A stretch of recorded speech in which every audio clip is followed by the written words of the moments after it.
Hey, welcome to another edition of the College 12 Pack. I'm your host, Patrick Hunt, senior editor of the College Wire. With me, as always, Tyler Natuno, LSU Tigers Wire, For the Win, and each and every week, my co-host. Tyler, I know we've got some baseball to talk about because I don't know if you know, pay attention. There's a lot going on in the Diamond this weekend. We saw some crazy regional play over the weekend. But I want to start with some football because we love football, and that's what we love to talk about. So I wanted to get your take as we're rolling through the summer. We're going to be getting ready for fall camps before you know it. College football 25 is going to drop in July, so it'll give you something to kind of take your mind off of things. But I wanted to start with what team, looking at college football going into this season, is going to be under the most pressure? Like, there obviously, we can look at teams where a head coach may be on the hot seat or maybe feeling it. But like as a team, who's feeling the most pressure heading into this next season? I mean, to me, the answer is a team that we've talked about quite a bit on this show this offseason, and it's the Ohio State Buckeyes. The pressure for the most part is just a function of, all the hype because of how good of an offseason this team had. I mean, I think we both kind of agree that this is, if there was a winner of the offseason, this is who it would be with, the pieces they added in the transfer portal, like Caleb Downs, bringing in Chip Kelly, obviously Will Howard, the new quarterback there. There's a lot of reasons for optimism, but they need to have a successful year. They need to have a year that matches that optimism because Ryan Day is a guy who's faced some criticism, and I've talked about it on the show. I think a lot of it is not fair, but I think some of it is too, because at the end of the day, this is Ohio State. This is one of the most consistent programs in the entire country. And the expectations are just sky high here. That's just the fact of the matter. So his 56-8 record or whatever it is a little less impressive when you consider that's just kind of in line with the standards there. And after losing to Michigan 3 years in a row, not winning the Big Ten in any of those seasons, still made the playoff once, but you've got to find a way to get back to doing that, to running this conference, to beating your rival, because that's what Urban Meyer was doing. And I think that's why there's, at least to some people, this sort of, people don't view Ryan Day the same way as they viewed Urban Meyer and the program under him. Yeah, and I think whether you like it or not, Jim Harbaugh's comment about being born on third base, there's some validity to that when you look at head to head. I believe Ryan Day was 1-3 against Harbaugh. He had one win. They didn't play in 2020. And then three straight losses, and then ultimately it was Michigan who won the Big Ten, got to the playoff. While I do know Ohio State did get in to the playoff with one of those four spots, um, really outside of that, what has he really accomplished, right? I think when you look at Ohio State, that is a program that is national championship or bust. Do you look at the success of the season the same if you're not competing for a national championship? You know, if they come off this offseason with what they added to the roster, what they added for the future when in terms of recruiting, Julian Sayin coming over from Alabama after Nick Saban retires, you know what they've done. Yes, you lost Marvin Harrison, but you're loaded at wide receiver. You brought in Will Howard, who you've talked about at nauseum about what you think he can do and how different he is and why Chip Kelly can really use those skills to win. I think you're right. I think he's under the most pressure. I would pivot though. I would pivot a little bit, and I would say that I think Lane Kiffin at Ole Miss is actually the team with the most pressure when you go into what they're getting this year. The big problem with the SEC is you've just added Texas, who was in the college football playoff. You've added Oklahoma, who's been in the college football playoffs several years. Now you do have the expansion, right? You have the expanded field, but still those spots are going to be tough with Tennessee, with LSU, with hopefully Florida can get back up there under Billy Napier. We'll see how that plays out. But when you look at what Lane Kiffin has and what he's done with building through the transfer portal, the self-proclaimed transfer portal king, and there's something to it when you look at who he's brought in. I think if he's not able to win and compete for a national championship with the expanded playoff, I don't know that he ever will at Ole Miss if he can't do it with this team. Yeah, I mean, I think that's all totally fair. And I think when you ask me what programs, what teams are facing the most pressure entering the season, I think these two are at or near the top of the list. Like, I think that, it's a different kind of pressure at Ole Miss, maybe. You could argue, because looking at Ohio State, they're trying to get back to where they've been under Ryan Day. They're trying to get back to, the expectations for the program on an annual basis.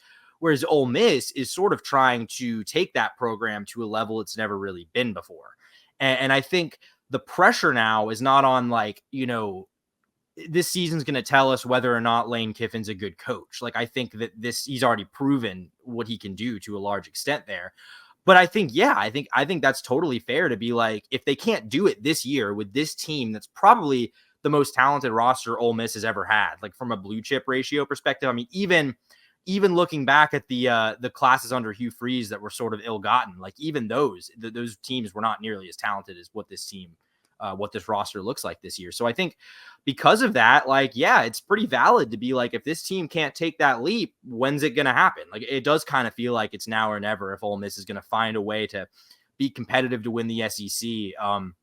And fight for anything more than, one of the lower at-large spots, which, is still entirely within the realm of possibility for this team. But I think they're going to have to start winning some big games. They're going to have to start winning those marquee matchups. And the expansion actually helps teams like Ole Miss from a coaching perspective. And what I mean by that is when you look at coaches leaving for other programs because I can't get into the playoff at this school, I've got to go, elsewhere because of resources, because of backing, because of the academic factor or what have you. So it's actually going to be beneficial. So but I do think there is that pressure because we all know Lane Kiffin wants to win. He wants to prove that he can win without Nick Saban leading the way as he did as an assistant. But we'll see kind of how that plays out. But yeah, I think 1 and 2, Ohio State, Ole Miss, we're in agreement there in terms of who's under the most pressure. Here's something we haven't really talked about on the podcast, and you brought this up when we did our pre-show meeting, talking about players being paid directly. I mean, I don't know if people have really been paying attention. Game changer. What's funny is I thought this was going to actually kill those NIL collectives, but I think that just created just another way for them to get involved in college athletics. And truth be told, when you look at things from a 50,000-foot view, where you're not really, you see all the financials and you see the numbers tossed around, have the billions of dollars. The Big 12 just reported, I think it was $470 million in revenue that they're going to split amongst their schools. Big 10 it was way more than that. The SEC was up there. Look, there's a lot of money in college sports. Why shouldn't the players, like, I understand that they're getting an education. That used to be the thing we'd always hear, right? That's what the old heads were saying. Oh, you're getting an education. You're getting an education. These guys are literally breaking their bodies for the university. So to make some money, because I have no problem with that, because when you saw the stories of all, those players who went out, Jalen Smith, I think of, and he absolutely obliterated his knee. Yes, he did go on to play in the NFL, but he was never the same. Marcus Lattimore, there's countless ones, but kind of wanted to hear your thoughts on what you think about players getting paid. And if you're kind of like me, where I'm all for it. Yeah, so the main reason that I honestly wanted to talk about this is because I don't think this has gotten the attention it deserves for how significant this could at least potentially be. I mean, ultimately, the NCAA just reached a settlement that will allow players to be paid directly by the schools. Like, this is something that has been a topic of discussion for 50 years in college sports. And I think maybe the significance of that has been softened a little bit by NIL, because we've already sort of crossed that threshold of players making money. That's not sort of the issue at stake here, but this is really significant. So, the NCAA was in these 3 legal cases with the Power 5 conferences, Power 4 now, I guess. But the main one that was settled was NCAA versus House, is what the case was called. And ultimately, what this settlement between the NCAA and the power conferences does is open the door for schools to pay players directly. And that's not just moving forward, by the way. That this settlement, if it goes through, would set aside about $2.8 billion in back pay for former college athletes from 2016 to 2021, prior to the advent of the NIL era. So you're talking about that money getting back paid, and then you're talking about the number that they seem to have settled on would be something in the neighborhood of about a $20 million annual cap for FBS teams if they opt into paying players. So you'd be capped around a $20 million total budget for those contracts. I mean, there's still a lot of ways that this could play out. This still has to be approved by a judge, and the judge could just reject it outright. And, they could say this is a too far reaching settlement. And, on antitrust claims and stuff like that, we'll see if that ends up happening. But I think, to me, this is a huge deal. And I think you're right. I think there's a lot of ways this could play out. And I think that, you wonder, looking at that $20 million price tag, like obviously that's something a lot of programs are not going to be able to handle on an annual basis. So I think this could make things worse in terms of, the haves and have nots and the lack of balance of resources. But I still think at the end of the day, look, I don't think anyone, even if you are happy with NIL and you like players getting paid, I don't think anyone is happy with this status quo of NIL being used as an inducement for recruiting, and the fact that the coaching staffs aren't allowed to have direct involvement in these collective negotiations. Like, I think putting all that in a more transparent process that's able to be done directly by the schools, I think that is a good thing and will be good for the product in the long term. We just need to see how it would actually be implemented. Yeah, I really think, we've been moving in this direction for years, right? Like we knew it was going to happen eventually. I think it's the perfect time for it. And yeah, while my kind of drawback to it or kind of pushback against it, and I'm glad I don't have to make these decisions, is how do they determine, which sports get more money? Obviously, football is the big money driver, so probably football players are going to get more, especially if you're a top end guy like a quarterback, let's say. Versus how do you view, a softball team, a basketball team, baseball? There's various layers to this that they're going to have to figure out, which is why I'm glad I'm not in any of those conversations. But I will say I am happy to hear that they are moving in that direction.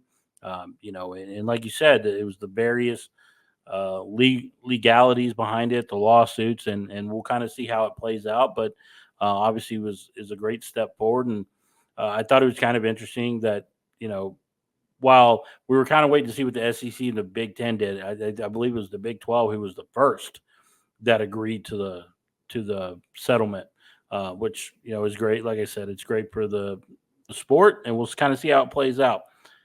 Talking about the sport, talking about college football, let's talk about College Football Hall of Fame. And I want to bring this up. They recently put out the ballots for the 2024 class, I believe. 25 induction class, Or but yeah. yeah, the 2025 induction class. But I wanted to bring this up because obviously I'm a Texas Tech guy. I'm a huge Mike Leach guy. I loved Leach when he was in Lubbock. Talking about the College Football Hall of Fame, and we were looking up the criteria. And the reason why it was brought to my attention is Josh Pate of 24/7 Sports and CBS was talking about that Mike Leach should be eligible. But I wanted to read you what I got from the College Football Hall of Fame's website. It says a coach becomes eligible 3 full seasons after retirement or immediately following retirement, provided he is at least 70 years old. Active coaches become eligible at 75. He must have been a head coach for a minimum of 10 years and coached at least 100 games with a 600 winning percentage.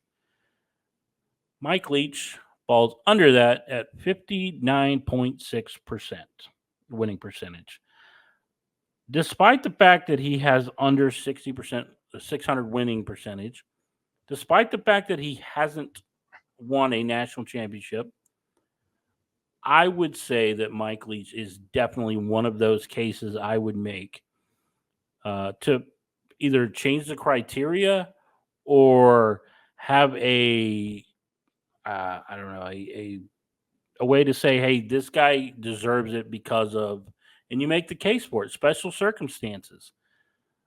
The fact that he changed the game of college football is why I would say he deserves to be in the Hall of Fame. Yeah, I mean, I think that is entirely fair. I mean, the rules and the restrictions, they are what they are. And until those are changed or they make some sort of special exception, Mike Leach won't be in the Hall of Fame, unfortunately. But I really do think that like this should be probably a special case because like I mean, first of all, you could look at the record, the lack of titles, but to me, it's like look at where he coached. I mean, like no disrespect to Texas Tech, but a program that he, in a lot of ways, kind of put on the map in the modern era. And then at Washington State, definitely a have-not within the Pac-12, and the same at Mississippi State. Like he's not going to premier jobs. His whole career went to projects that were under resourced and required really good coaching to make them successful, and he did that.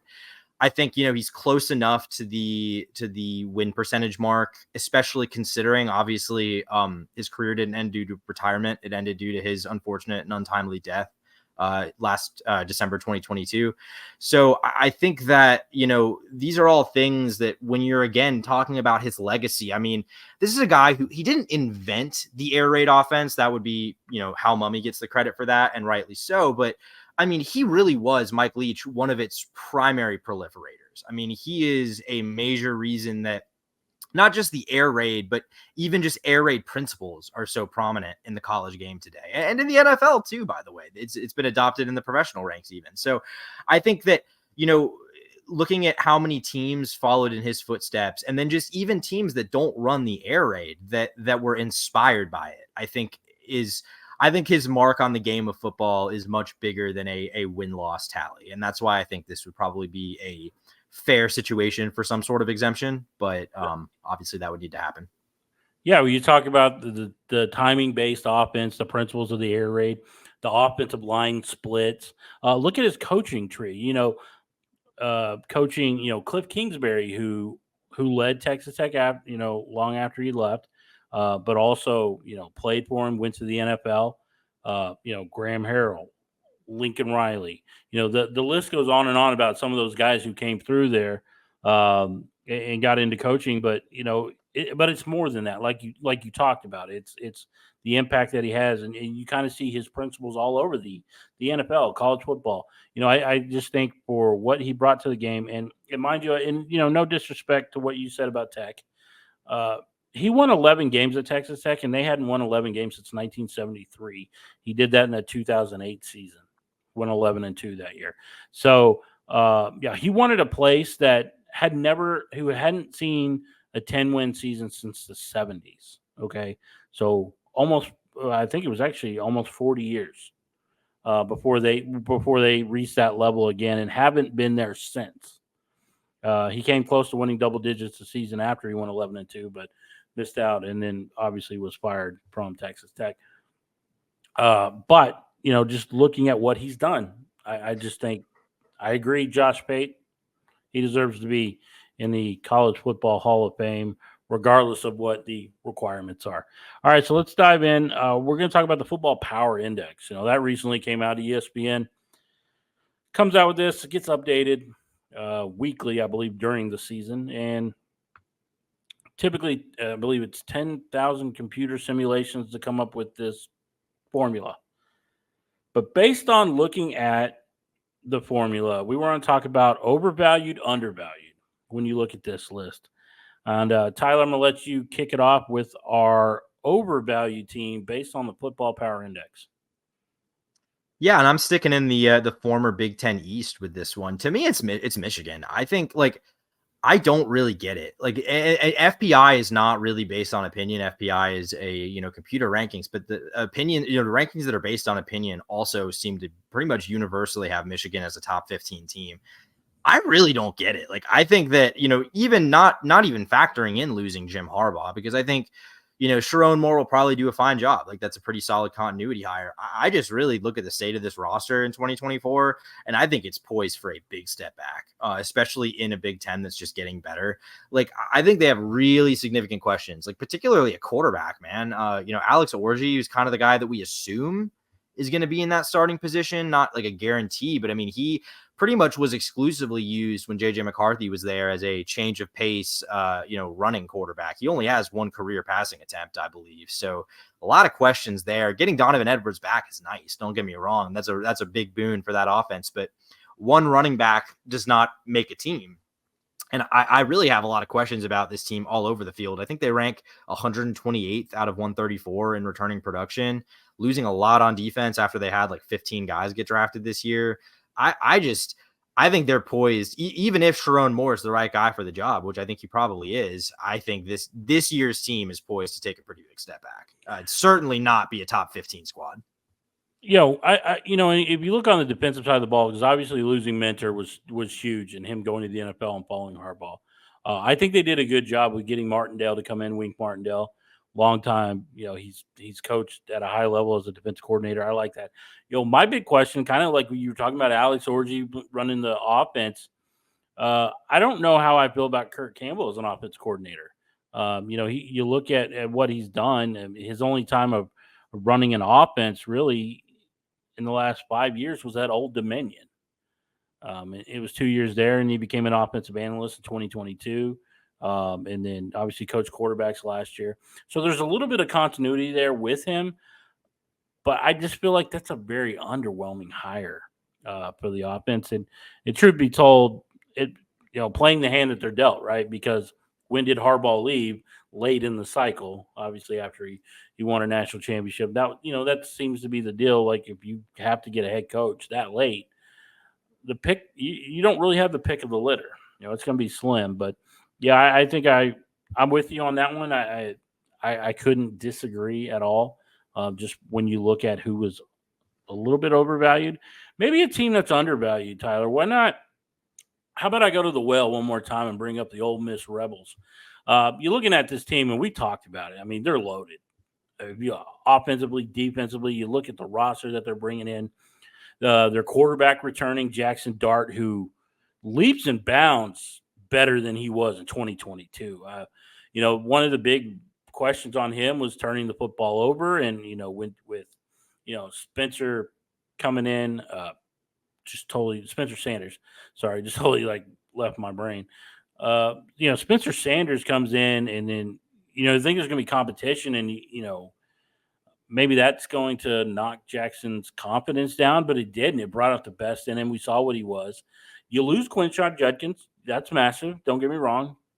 But when I look at this offense as a whole and this team as a whole, I think they're a lot better than where ESPN has them at number 16, I believe, or actually lower than that. Yeah, 16. Behind Clemson. Give me a break.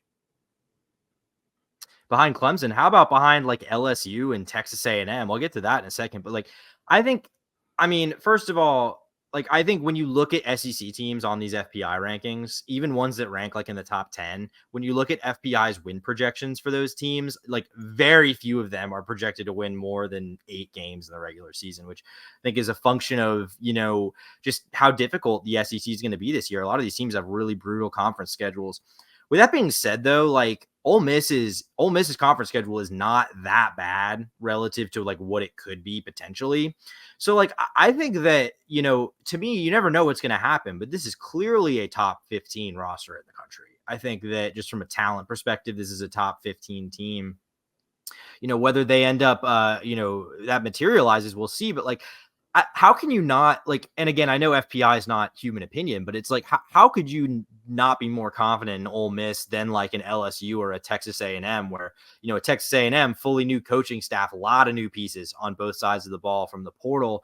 And then an LSU team that, loses almost all of its production on offense, loses multiple starters from a defense that was already really bad last year. Like they might be even worse. It's at least possible. So I really just don't know how you could look at this Ole Miss team and not see them as, maybe the next team up outside of the Georgias, Texases, Bamas, and maybe throw in like Missouri in there. Yeah, and let's also factor in the fact that, like you talked about, Ole Miss's schedule is not that daunting. Really, if you look at their top games, only one of them is going to be away from home, and that's at LSU, and that happens relatively early in the season, October 12th. I believe that's the same weekend of like Texas OU, some other big games. But you talk about it, Oklahoma, Georgia. You could say Mississippi State, I guess. I mean the Egg Bowl, it's the Egg Bowl, right? So throw the records out the window. But you look at some of the other games, Kentucky, they're all at home. So because I look at this and think that's probably that's probably beneficial. I don't think it matters where they play Georgia. It's going to be a tough game no matter where they play it. But looking at it, that's why I think they're very undervalued with how they came out in the rankings. I think at minimum they're a top 12 team. That's where I would put them. And I might challenge them for top 10 because that's how confident I am based on what this team did. They lose a top tier wide receiver and they just replace it with Juice Wells. So I mean, he Lane Kiffin absolutely does the portal well, and that is why they are a big reason why I'm going with undervalued in the FPI. All right, let's dive into some baseball, Tyler. We got super regionals. The road to Omaha officially begins. Well, this is really when it gets serious, I should say. We're going to start off with the Knoxville Super. We got Tennessee going up against Evansville. And I have to say, congratulations to NCAA for giving Tennessee the easiest path to Omaha of anybody. Truth be told, I don't care if it would have been East Carolina or Evansville. Either way, I'm probably going to pick Tennessee to sweep this one. Yeah, I mean, credit to Evansville. It's a really cool story. Like these are the kind of things that make the baseball tournament so cool. There are real Cinderellas in this tournament. In the NCAA basketball tournament, it's kind of fake. They might win a game or two, but they're not real competitors. We've seen 4 seeds win this tournament before, like Fresno State in 2008. It happens. With that being said, it's been a great run for the Aces. They won that regional in Greenville. Had ECU, had Wake, the preseason number 1 team there. Really, really good weekend for them, but I think this is going to be a tough one up in Knoxville this weekend, especially, but the number 1 overall seed. So I think we all expect a lot from Tennessee, but I think they really look good. Sometimes teams that are that highly seeded don't necessarily come in playing their best baseball. I think Tennessee is right now. They won the SEC tournament. They look really good this past weekend. Won all 3 of their games at the Knoxville Regional by at least 6 runs. So really didn't even face a scare in regional play this weekend. They completely bowled through. So, again, love the story for Evansville. It's been really exciting. I think this is going to be a very easy run to Omaha for the Volunteers. And just to give you a little bit of history, Evansville has been in the regionals 3 times. They've never gotten to the super regional. So, they're as far as they've ever been. Like you said, great story. I just don't think it's going to have that Cinderella ending, as a lot of people might be hoping. All right, so we're going to go over to Tallahassee now. We got the Florida State Seminoles, another team that kind of ran through their opposition. They swept their opponents. They're a team that's looking to get back, into the College World Series. I think the best that they've ever done was runner up, if I remember correctly. So they're looking for their first national championship. They draw the Yukon Huskies, who kind of surprised the Oklahoma Sooners, a team that I thought the Sooners might give Florida State some trouble, but I'm not so sure Yukon on the same level. But you had to like what they did, outscoring Oklahoma 15-8 in those 3 matchups. They had to win the Norman Regional. Yeah, no national titles for FSU, but they've been to Omaha a ton under, former legendary late coach Mike Martin. His son, Mike Martin Jr., was the coach there for a couple years after his retirement. That didn't really work out. So now they're on Link Jarrett, who took Notre Dame on a College World Series run back in 2022. Really nice season for him in his second season in Tallahassee. They really got back to nationally competitive. Won their first regional last weekend, their first regional win since 2019. And now they're looking to get back to Omaha. And, they kind of like Tennessee, had a pretty easy run through that regional. Didn't even end up having to play Alabama because Alabama ended up going 0-2 there. They ended up beating UCF in the regional final. And they're drawing a UConn team that's coming off a really good weekend of its own. They went on the road in Norman and won 2 to go into the regional final as the team with the advantage. And Oklahoma forced a game 7, and they were still able to pull it off on Oklahoma's home field. So, I think a really nice weekend for a UConn team that we see in this tournament quite a bit, but don't necessarily see them make runs. So I think this is a very interesting matchup again on the road against, very tough super against a good FSU team. Like, I think FSU is going to be a clear favorite to win this weekend, but I'm very curious. Here's an interesting one. This is probably not the most intriguing super regional, but it's got my attention. Is Virginia versus Kansas State, just because of what Kansas State had to do and who they had to beat. Talking about star pitcher Hagen Smith in that 6-run 5th inning against Arkansas that absolutely won them that regional, because I don't know that they would have beaten Arkansas if they had to play them again. But when you look at what they were able to do, that's it is going to be a tough matchup, I think, because you're talking about a Virginia team that's 29-7 at home in Charlottesville, so it's going to be a tough out. But it was a little bit interesting to see a Virginia versus Kansas State, which I did not have on my Omaha bingo card. Yeah, I mean, to me, these are just 2 teams that are like absolutely red hot right now. I think looking at Kansas State, really, I mean, to be honest with you, a bubble team out of the Big 12 that really was not on my radar at all coming into this tournament. I didn't really have many expectations for them at all, especially going on the road in Fayetteville, and they win the regional, go 3-0, obviously, including that win over Arkansas that you mentioned. By the way, Arkansas has now lost back-to-back home regionals as a top 5 national seed. That's pretty tough for them. But looking on the other side, a UVA team that also looked about as good as anyone did last weekend. They went 3-0 too. 2 of those 3 wins came against Mississippi State, who is a really good team that a lot of people thought would have and should have been hosting in the regional round. A lot of people were mad that them and Duke, who also did not win a regional, did not get that final hosting seed over ECU. Well, they ultimately proved it in Charlottesville last weekend, winning that regional. So I think this is going to be a really interesting matchup. Like I said, just 2 teams who are playing really well right now. Obviously a Kansas State team that didn't make a ton of noise during the regular season, but they're playing really good baseball right now, and they've got my attention. Yeah, we're a 500 baseball team, 15-15 in the Big 12. They go 1-2 in the Big 12 tournament, and then they go out and just win a regional hosted by a top 5 seed. So any given day, really. I was going to say Sunday, but this is not the NFL. But I don't know, how would you do that with baseball? It's just any given day. Anytime your pitcher takes the bump, man. It's interesting. So that one will get started June 7th at 6 p.m. Central Time on ESPNU. Make sure you check that one out. That would definitely be in my list of ones to watch. Now we got the Chapel Hill Super Regional, which might rub some LSU fans the wrong way because they thought that they were going to win that game.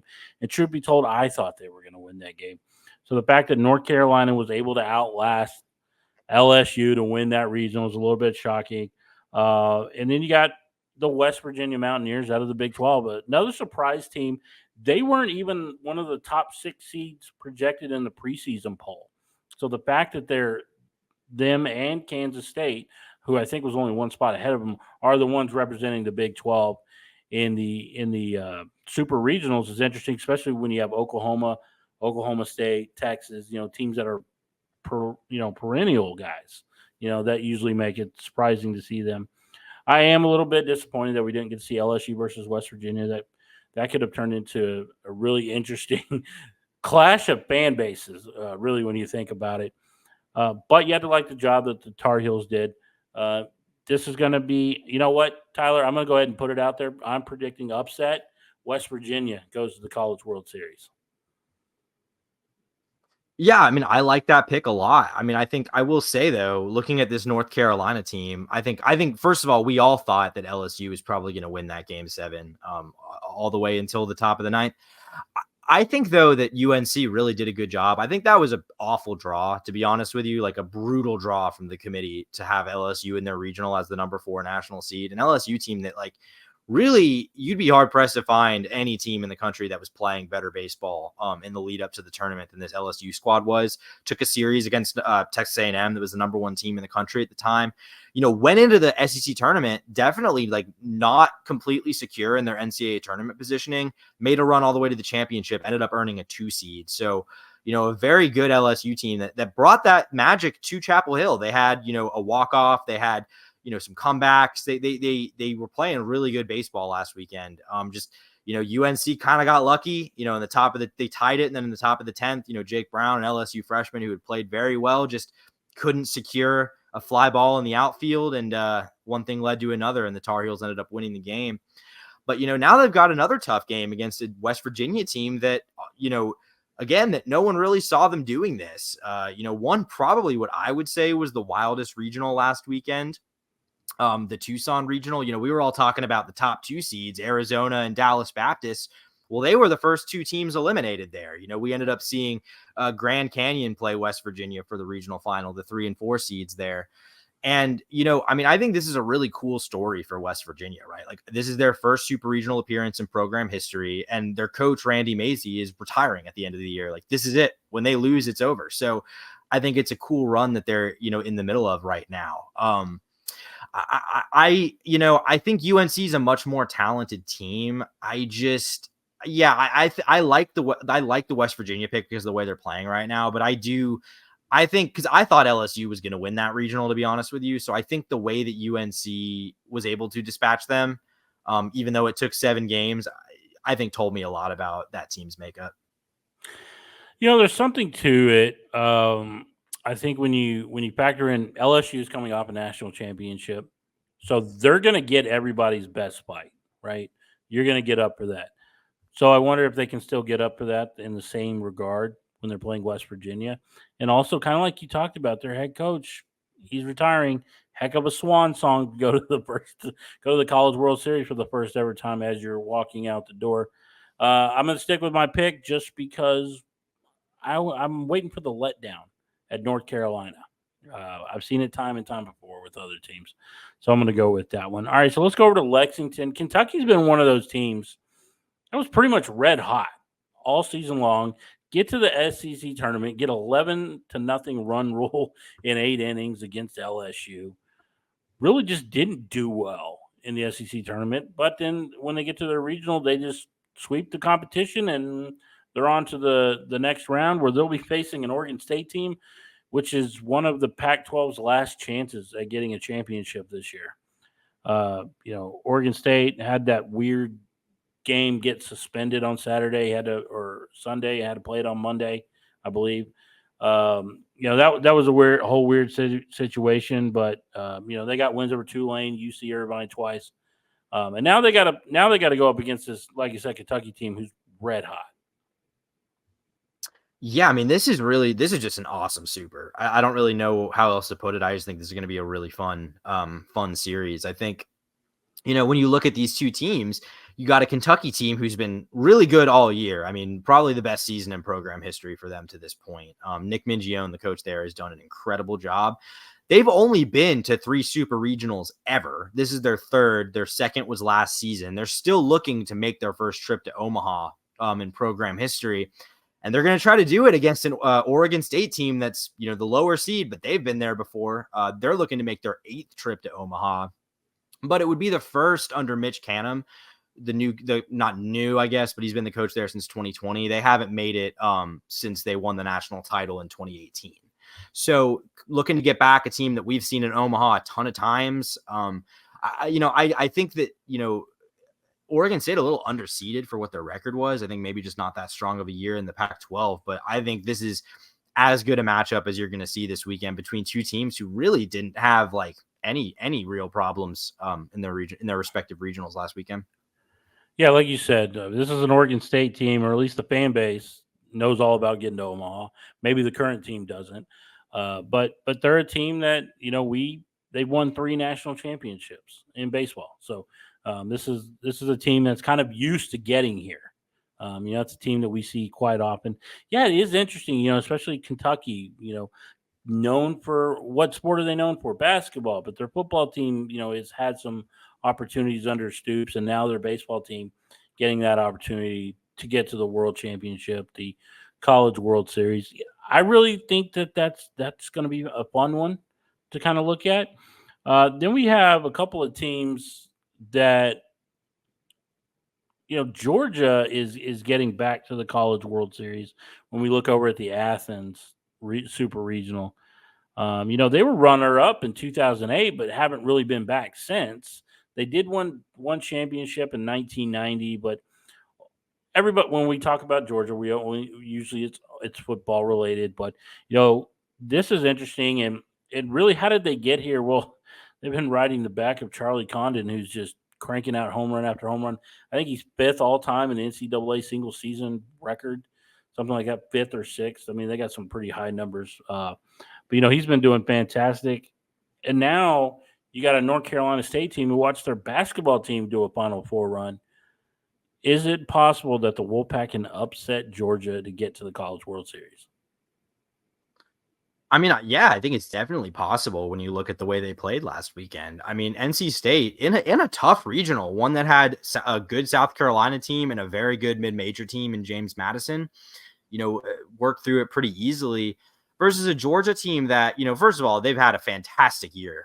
It's their first year under Coach Wes Johnson, who won a national title with LSU last year as the pitching coach, leaves to go to Georgia and, really turns that program around. Like, kind of like you said, one that was really, had fallen off under Scott Strickland, the previous coach. They really had just not been in the postseason mix very often. They'd make regionals here and there, but that was about it.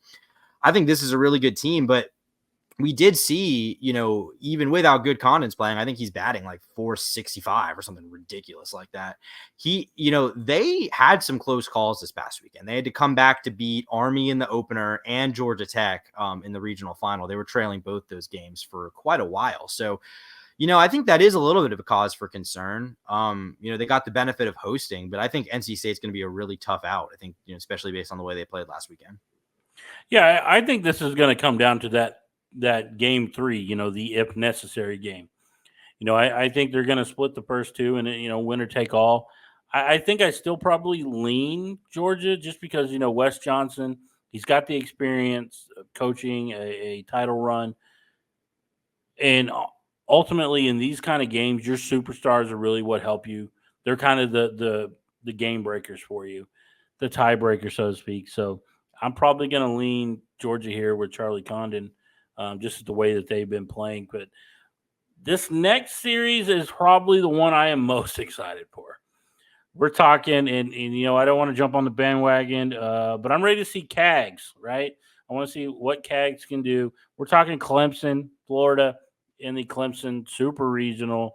Hey, Florida is the team, and Tyler, we've talked about this countless times. Florida was the team that nobody wanted in this tournament. They were actually mad. Well, especially fan bases were mad to see Florida get there. Okay, maybe their record wasn't all that great. We took it 32-28 overall. You look at, but if you paid attention to what happened in the or in the regional in Stillwater and what they did to Oklahoma State, a team that was expected to be here, I should tell you everything you need to know about these Gators. I mean, we knew what Florida was capable of. I mean, you're talking about a team that won weekend series against Texas A&M, LSU, Mississippi State, and Georgia too. Like they, at their best, this Florida team is as good as almost anyone in the country. Problem is they're not their best that often. And that's why they were 28-27 coming into the tournament. Yeah, people were mad. People really did not want Florida to make the tournament, which is, I mean, it's funny to me because Florida wasn't even in the last 4 in. So, if you are mad that College of Charleston or whatever didn't make the tournament, take it up with Georgia Tech because that's who your real problem is with. And West Virginia, I think, too, was the last 4 in team. So they're in the supers as well. But, I think, this is I agree. I think this is probably just from a pure baseball matchup perspective, the most interesting tourney of the weekend, or the most interesting super regional of the weekend, I should say, because I think that, Clemson, if you looked at them this weekend, not a ton of offense, some really good pitching, at least not a ton of offense in the first 2 games, kind of opened up in the third game. But, that pitching is going to be huge, especially in a hitter's ballpark, which Clemson's is, against a Florida team that we saw, they can go yard and they can do it a lot. And it's not just Caglione, like you mentioned him, and he's got a lot of them. Don't get me wrong. If he goes 3 home runs in 3 games this weekend, he will actually break the Florida career home run record. But it's not just him. They had a guy, Ashton Wilson, who had barely even played for this team earlier in the year, came in, had an insane regional, actually was named regional MVP. So they have other guys that are sort of waking up on offense, and the pitching, which has been wildly inconsistent. They got some really good outings out of guys. Brandon Neely struck out 11 in 5 innings of relief in the first regional final win over Oklahoma State. So I think a Florida team that is capable of winning this series, like from a talent perspective, they can absolutely do it. The problem is, can they replicate last week's pitching performance? Can that offense stay hot? I don't know, and it's really hard to picture that they win this series if those two things don't happen. I feel like if you're looking at this and going, who wins? I think you're going to have to outslug a bad pitching staff. I mean, we've talked about it. I mean, you look at, like Neely, and you talk about the strikeouts. This guy has posted a near 6 ERA this year. Those numbers, if you go down the stats and just look at the ERAs, starting with Cags and just working your way down, they're awful. They're not great. They're going to have to outslug them. And don't be fooled, because Clemson has some sluggers themselves, where you look at, Blake Wright and Jimmy Overtop. I think they've combined for, 41 homers and over 130 runs batted in, something like that. So they've got some guys that they have some thump in their lineup as well. I think their pitching's a little bit better. So, obviously you might have to outslug them. But you know what? If you're looking at this Florida team and you talk about Cags and you talk about Kobe Shelton and some of the other names in this lineup, those guys, they can slug with the best of them. It might remind you of watching the Florida Gators softball team who took Oklahoma to the brink. Why? Because they can slug. And that's kind of what the baseball team does as well, when you look at them. So it's going to be a really interesting matchup. I think I might go Gators here just because of those bats. But I still think this is going to be a high stress environment for 3 games. Yeah, 100%. I'm biased here. I think the Gators absolutely can win this series. I think it's asking a lot to do it on the road. I think they probably got to do it in 2. I'll say this. I think they got to go 2-0 if they're going to do it. I think trying to win 3 games with their pitching depth compared to Clemson, trying to win a series that goes to 3 games with their pitching depth versus Clemson's, I think is going to be very difficult. Going to be a tough one. It's going to be a tough one. And then finally, we had the last one out in Bryant College Station, Texas A&M, number 3 seed. We saw what they did. Of course, they won their regional. But it didn't come without stress, because they absolutely had a fight against Texas that went 11 innings. That was a clear indication of where Texas kind of is. And that's got to have you excited about SEC baseball next year, because that's just another team that's going to bring a lot of high quality. Although if you ask anybody in the fan base, they want David Pierce gone. But that's neither here nor there. They draw the Oregon Ducks, which is an interesting one, who had to win the Santa Barbara regional as a lower seed. Again, much like Oregon State, this is the Pac-12's one of their last 2 shots at winning a national championship. This is going to be an interesting one, but one that I still, just because of the slug in that lineup for the Aggies, and they do get some pretty good pitching, I don't see any way that the Ducks have a shot here against Texas A&M. I mean, as somebody who covers the SEC, you know all about that Texas A&M rotation and lineup. Yeah, it's going to be tough. I mean, they've been one of the best teams in the entire country pretty much all season. They were the number 1 team just a couple weeks ago. Just a quick aside, Patrick, you want to talk about how loaded the SEC is going to be in baseball next year? How about softball? They got all 13 teams into the NCAA tournament this year, and now they add the number 1 and 2 national seeds to the conference. Good luck. Good luck playing SEC softball. But anyway, no. So first of all, no disrespect to Louisiana, which I think is a really good baseball program. They've proven that in the past. But I think we all wanted to see A&M and Texas play in the regional final here. That didn't happen, but we did get the one game, and it was a really good one, going 11 innings, which A&M ultimately won.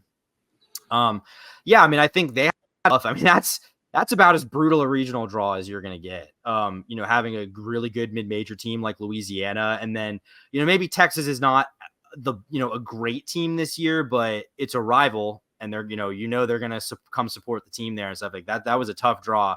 They handled it really well. I'm kind of with you. I think Oregon is a good team, but I think not really a surprise to see the run they went on at the Santa Barbara regional. I think that a lot of people, I saw a lot of people just straight up picking them to win that regional.